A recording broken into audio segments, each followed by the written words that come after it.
कंचन और कुसुम दोनों बहनें शॉपिंग करने एक बड़े से शोरूम में पहुंचती हैं, जहां कंचन को एक ड्रेस बहुत पसंद आती है। मुझे तो ये वाली ड्रेस पसंद आई है, मैं तो यही लूंगी। लेकिन कंचन, इसका प्राइस तो देख, पूरे 20,000 की है। हाँ तो क्या हुआ, सेठ की बेटियां हैं। हाँ लेकिन तुम जानती हो ना पापा, वो पैसे कितनी मेहनत से कमाते हैं। अरे यार चुप कर, अब तू यूं लेक्चर देना बंद कर। और भाई आप ये वाली ड्रेस पैक कर दो। और तू क्या लेगी कुसुम? दीदी मुझे तो ये वाला सूट पसंद है। सिर्फ 1,000 रुपए का? तू भी ना सच में बड़ी ही कंजूस है। भैया ये सूट भी पैक कर दो। अच्छा चल अब जल्दी से फिल्म देखने चलते हैं, नहीं तो पिक्चर निकल जाएगी। हाँ हाँ चल, लेकिन शाम होने से पहले हमें घर पहुंचना है, माँ की रसोई में मदद करनी है। हे भगवान, इस लड़की को भी ना बिल्कुल भी लाइफ जीनी नहीं आती। अरे बाहर आई है तो अब घूम फिर एंजॉय कर, यहाँ भी रसोई की ही पड़ी हुई है। चल अब। सेठ कांतीलाल की 2 बेटियां थी, बड़ी बेटी कंचन और छोटी कुसुम। दोनों थीं तो सगी बहनें, लेकिन दोनों के स्वभाव में जमीन आसमान का अंतर था। कुसुम जहां मेहनती और समझदार थी, तो वहीं कंचन अपनी शर्तों पर जीने वाली लड़की थी। उसके लिए पैसा, ऐशो आराम ही सब कुछ था। जबकि कुसुम दुर्गा माँ की भक्त थी।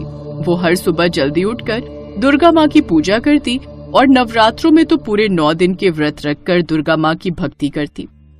कांतीलाल अपनी दोनों ही बेटियों से बड़ा प्यार करता था, लेकिन वो और उसकी पत्नी विचारों से थोड़ी पुरानी सोच रखने वाले थे। एक रोज, कोई जरूरत नहीं है अब आगे पढ़ाई करने की। वही तो मैं भी कह रही हूँ माँ, बड़ी मुश्किल से तो मुझसे 12वीं हुई है। लेकिन माँ आगे पढ़ना तो अच्छी बात है। हाँ लेकिन अब तुम दोनों की ब्याह की उम्र हो गई है। जानती हो ना, गांव में लोग लड़कियों को 10वीं भी बड़ी मुश्किल से करवाते हैं। हमने तो तब भी तुम दोनों को इतना पढ़ा दिया। माँ बिल्कुल ठीक कह रही है, और वैसे भी पढ़ लिख कर कौन सा कलेक्टर लग जाना है। अरे मैं तो कहती हूँ अमीर लड़के से शादी करो, अपनी जिंदगी सेट कर लो। बिल्कुल ठीक कह रही है कंचन। मेरी बच्चियों, तुम दोनों को मैंने बहुत ही लाड़ प्यार से पाला है। अब तुम दोनों जवान हो गई हो, इसलिए मैंने तुम्हारा ब्याह कराने का फैसला किया है। पास के ही गांव में मेरा एक दोस्त रहता है, अब उसके 2 बेटे हैं। मैं चाहता हूं कि मेरी दोनों बेटियां एक साथ एक ही घर में रहें, इसलिए मैं तुम दोनों का ब्याह उन दोनों भाइयों से कराना चाहता हूं। लेकिन पापा, मैं अभी शादी नहीं करना चाहती, आप मेरी शादी कुछ साल बाद करवा देना। ये बात सुनकर सेठ जी को बहुत गुस्सा आता है। परंतु तुम विवाह क्यों नहीं करना चाहती पुत्री? ये सब मेरे लाड़ प्यार का ही नतीजा है, जो तू इतना बिगड़ गई है। ठीक है, फिर भी तेरे कहने पर मैं तुझे 5 महीने की मोहलत देता हूं। या तो तू इन 5 महीनों के अंदर शादी के लिए हां कर दे, नहीं तो 5 महीने खत्म होते ही अगले दिन सुबह जो पहले कुंवारा लड़का मिलेगा, मैं उसी से तेरा ब्याह करवा दूंगा, फिर चाहे तेरी मर्जी हो या ना हो। कुछ दिनों बाद सेठ जी बड़े धूमधाम से अपनी बड़ी बेटी कंचन की शादी करवा देते हैं। कंचन का स्वागत उसके ससुराल में बड़े धूमधाम से होता है। उधर सेठ जी कुसुम से बातचीत बंद कर देते हैं। वो केवल 5 महीने पूरे होने का इंतजार कर रहे थे, और जैसे ही 5 महीने पूरे होते हैं, सेठ जी कुसुम को बुलाकर कहते हैं, आज तुम्हारे 5 महीने पूरे हुए। अपने कहे अनुसार अब मुझे कल सुबह जो भी पहला आदमी मिलेगा, मैं उसी से तुम्हारा विवाह कर दूंगा। कुसुम उदास मन से कहती है, ठीक है पापा, जैसी मेरी दुर्गा माँ की इच्छा।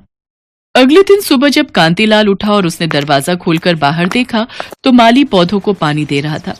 ये देखकर सेठ जी को अपनी गलती का एहसास हुआ, और वो सोचते हुए खुद से कहते हैं, मैं अपनी बेटी का हाथ एक माली के हाथ में कैसे दे सकता हूँ? इससे पहले कि वो अपने वादे से पीछे हटते, कुसुम ने सेठ जी को उनका वचन याद दिला दिया।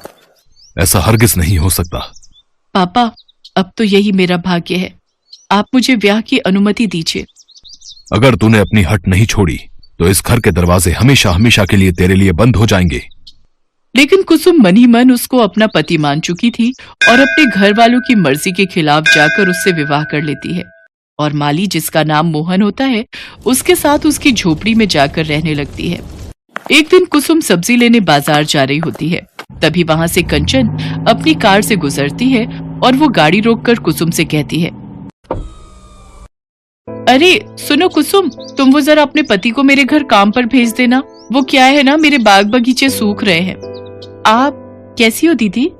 मैं ठीक हूँ, लेकिन प्लीज मुझे दीदी मत कहो, तुम एक नौकर की बीवी हो, अगर किसी ने सुन लिया तो मेरी क्या इज्जत रह जाएगी।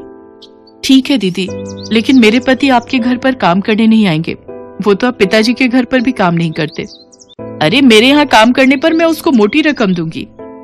दीदी बात पैसों की नहीं बल्कि मेरे पति के आत्मसम्मान की है। इसके बाद कंचन गुस्से में वहां से चली जाती है। कुछ दिनों बाद नवरात्रि का त्योहार आता है। दोनों बहनें सभी नवरात्रे रखती हैं और पूरे विधि विधान से हर रोज माँ दुर्गा की पूजा करती हैं। फिर एक रोज कुसुम अपनी बड़ी बहन के घर जाती है। दीदी, मैंने नवरात्रि के सभी व्रत पूरे कर लिए हैं, इसलिए कल मैंने अपने घर अष्टमी पर कन्या पूजन रखा है और मैं चाहती हूँ कि मेरे मायके वाले भी प्रसाद खाने जरूर आए। हम बड़े लोग नौकरों के घर नहीं जाते। और हाँ, भूल गई क्या, मैंने तुम्हें कहा था ना मुझे दीदी मत कहा करो। कुसुम दुखी मन से वहाँ से चली जाती है। नवमी वाले दिन कंचन भी अपने आलीशान घर में कन्या पूजन और हवन रखती है। फिर जब पंडित जी उसके घर आते हैं तो बोलते हैं, बेटी, तुम्हारे पूजा के सारे फूल तो सड़ चुके हैं, घी से भी ज्योत नहीं जल रही है, घी तो पानी बन चुका है और तुम्हारे बुलाए हुए मेहमानों में से भी कोई जागरण में नहीं आया। पंडित जी, ये सब सामग्री तो आज ही मंगवाई थी मैंने।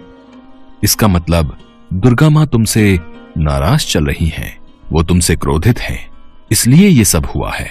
तुमसे अवश्य कोई भूल हुई है, याद करो। लेकिन पंडित जी, मैं तो सच्चे मन से माँ की पूजा करती हूँ, व्रत भी सारे रखती हूँ। लेकिन फिर भी माँ तुमसे क्रोधित है। ये हवन और कन्या पूजन सफल नहीं हो सकता। तभी सेठ जी वहां आ जाते हैं। देखिए ना पापा, मेरी पूजा में दोष लग रहा है और पंडित जी कह रहे हैं माँ दुर्गा मुझसे नाराज है। बेटी, तूने और मैंने एक ही पाप किया है, उनकी सबसे बड़ी भक्त कुसुम का तिरस्कार करके, उसके घर कन्या पूजन में ना जाके और माता रानी का प्रसाद न खाकर। जब से कुसुम गई है मेरी दुकान भी बंद हो गई है और मैं भी निर्धन हो गया हूं। लगता है ये सब हमारी ही करनी का फल है जो माँ हमसे नाराज हो गई हैं। कंचन ये सब सुनकर रोने लगती है और फिर अपने माता पिता के साथ कुसुम के घर जाती है और उससे माफी मांगती है। आप एक नौकर की बीवी से माफी मांग रही हैं, इससे तो आपके सम्मान को ठेस पहुंचेगी। अब बस भी करो मेरी बहन, मुझे माफ कर दो, मुझसे गलती होगी जो मैंने तुम्हारा अपमान किया। इसके बाद कुसुम कंचन को माफ कर देती है और दोनों बहनें मिलकर कंचन के घर जाती हैं। दोनों बहनें मिलकर हवन और कन्या पूजन करवाती हैं और दुर्गा माँ की कृपा से कुसुम का घर भी धन धान्य से भर जाता है। सभी अपने अपने घरों में खुशी खुशी रहते हैं और एक दूसरे से खूब प्रेम भावना रखते हैं।